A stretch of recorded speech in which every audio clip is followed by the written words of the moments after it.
Hello, welcome to Latin in the Living Room. This is how we'll, introduce new material. Well, we've moved beyond chapters 28, 29, 30. No parsing quizzes.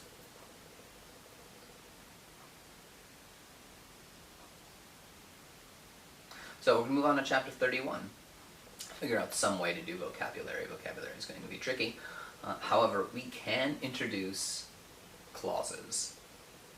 We've already had three subjunctive clauses, and again, the next clauses we have, which are going to be cum clauses, are going to be dependent subjunctive clauses. Dependent subjunctive clauses. We've already had 3.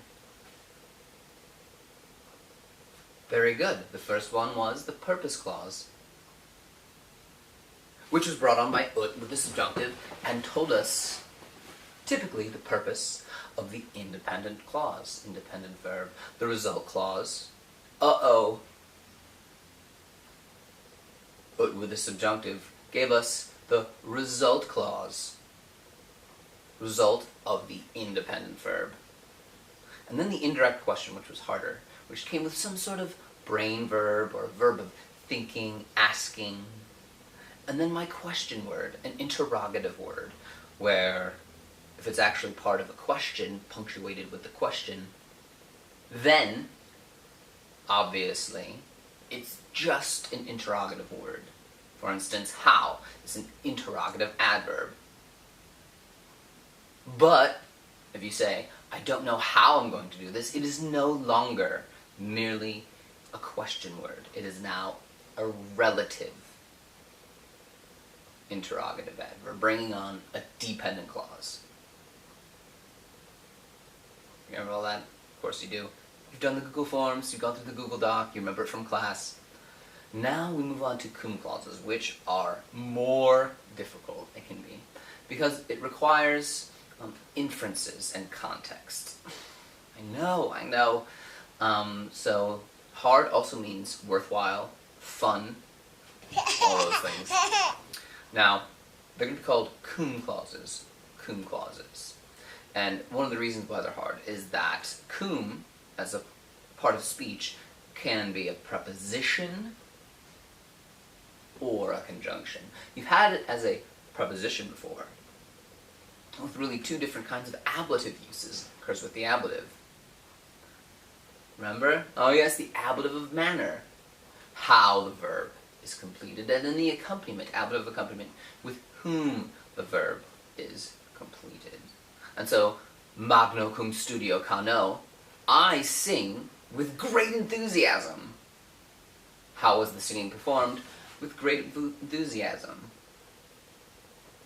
Or, for an ablative accompaniment, cum cane curebat, I used to run with the dog. See how the dog was accompanying the running? But we're not dealing with those. We're dealing with cum as a conjunction. And you'll know it's a conjunction because there's no ablative after it. There's no ablative with it as its object. It's going to be cum clause, which of course you know means verb. The sine qua non of the clause is the verb. Now, so there'll be 3 different kinds of cum clauses. 3. That's why that's going to be very difficult. Because it's going to say cum, you're going to see the cum as a conjunction. You'll know it's a conjunction because there's no ablative, which would make it preposition. Cum as a conjunction is going to have 3 different kinds of clauses associated with it, especially with the subjunctive. We're going to have a temporal, causal, and concessive. It's going to be hard because you have to make an inference. You have to look at 2 different data points, 2 clauses, namely. Translate those clauses just so you can translate cum. That's exciting. So, you're going to make an inference about a conjunction. English does have a kind of loose parallel. And it's the semicolon. I'm going to go with the semicolon. And a semicolon, of course, joins two independent clauses. Cum is going to be a dependent clause. But with a semicolon, you still have to make an inference, because it's not just and. Perhaps you've been told, oh, just replace and with the semicolon. You're trying to draw a relationship between two clauses, which can be, there can be a lot of different relationships. For instance, I could say, no one is having any fun, semicolon, no one is getting arrested. You could also reverse the clauses there. No one's having any fun, semicolon, no one is getting arrested. There's a relationship between those two clauses, and you're asked to think about the two and make a conclusion about the relationship. And probably, you've all made the right inference, and that it's causal. No one is having any fun because no one is getting arrested. You inferred a causal relationship. Two independent clauses with a semicolon, but still there's a dependency between the two. Now, you're going to do that with every single cum clause. Is it going to be temporal, causal, or concessive? So, you might not even, you might hear those words, temporal, causal, concessive, and be like, oh, those are tricky words, I'm not sure. Temporal, tempus temporis. Time, Latin word for time. So, a temporal clause, cum clause, when, with the conjunction when, is going to tell us when an independent clause is happening. When.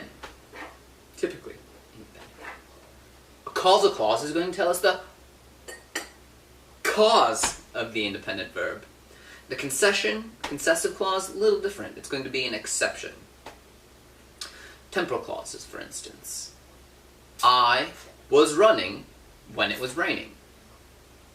Just telling you a circumstance under which the running happened. I was walking when the sun was shining.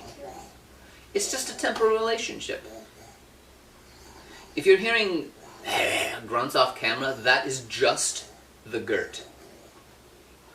So, causal clauses are a little easier.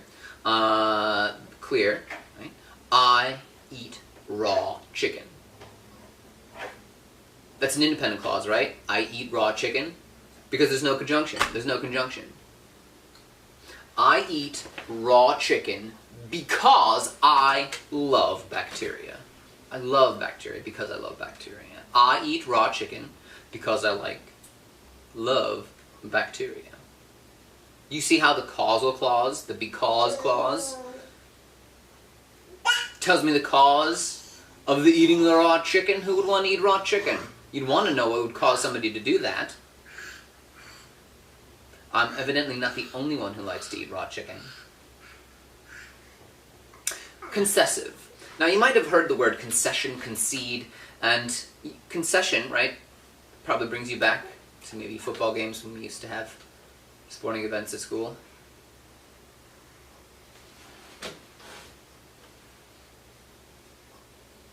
You're going to associate with food, like a concession stand. Concession stand, not quite what we want.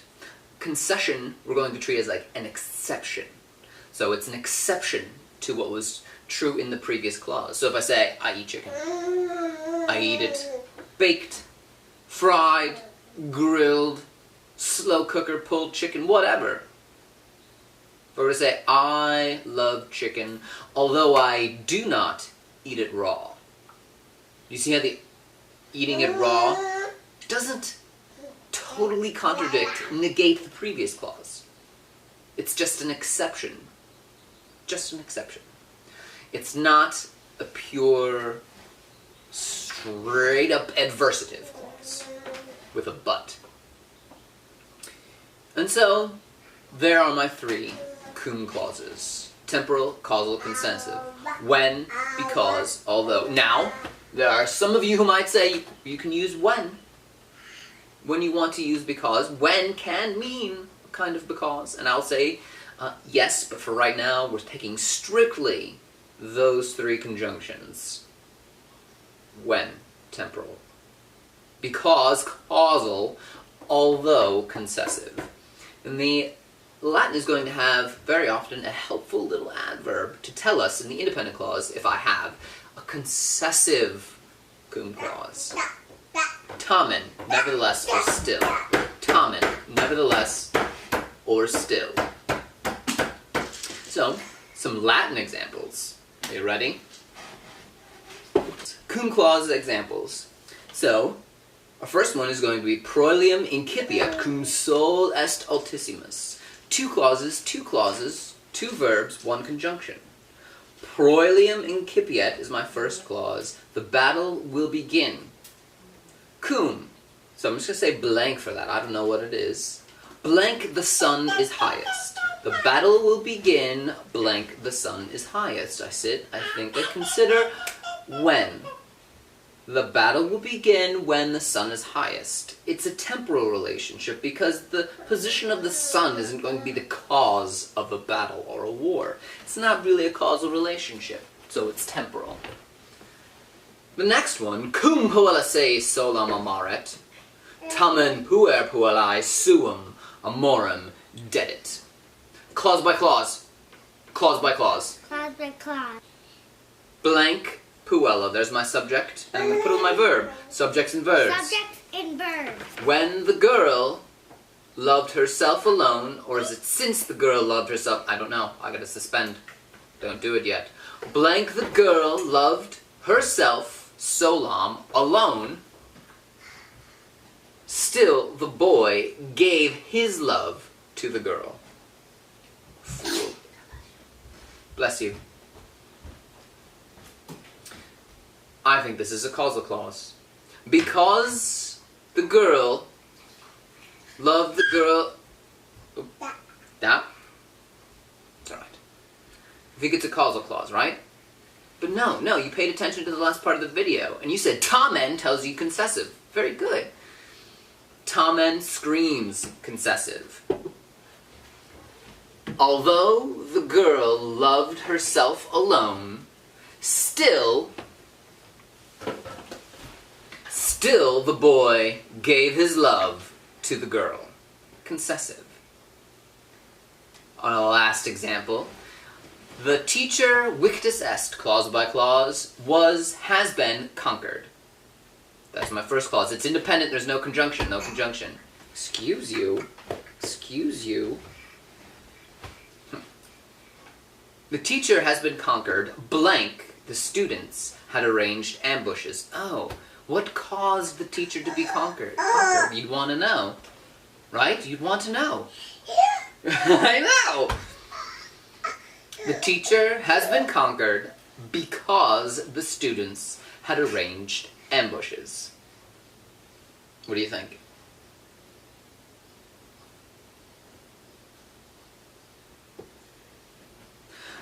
Stay tuned for your Google Docs, Google Forms, with cum clauses.